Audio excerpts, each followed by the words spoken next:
امام محمد باقر رحمت الله علیه میگوید که ای اهل عراق، شما میگوید که امیدوارترین آیه قرآنی این است که لا تقنطوا من رحمت الله، شما از رحمت الله ناامید نشوید.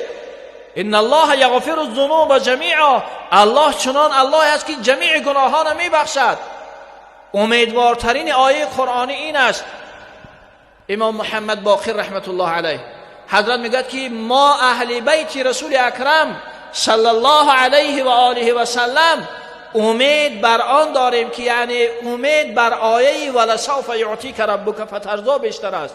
زیرا زمانی که این آیه را خدا به پیغمبرش نازل میکند و او را خبر میدهد که ای محمد در جهان آخرت چنان نعمت برات عطا میکنیم که پس از ما راضی میشوی، حبیب الله این هنگام میگوید که اذن لا ارضا و واحد من امتی فی النار، این هنگام من راضی نمیشم اگر یک امتی من در آتش دوزخ باشد.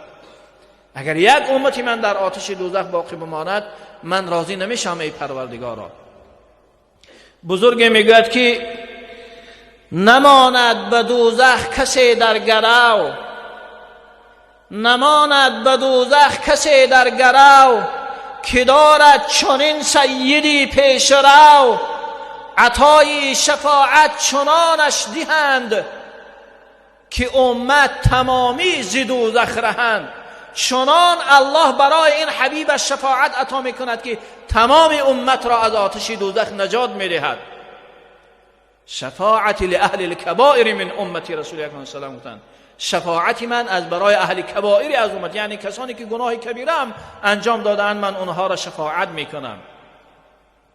از این رو این گونه پیغمبر ذاتیش که باید او را دوستش بداریم، باید که به جان و دل گفته او را قبول داشته باشیم و عملا او را انجامش بدهیم.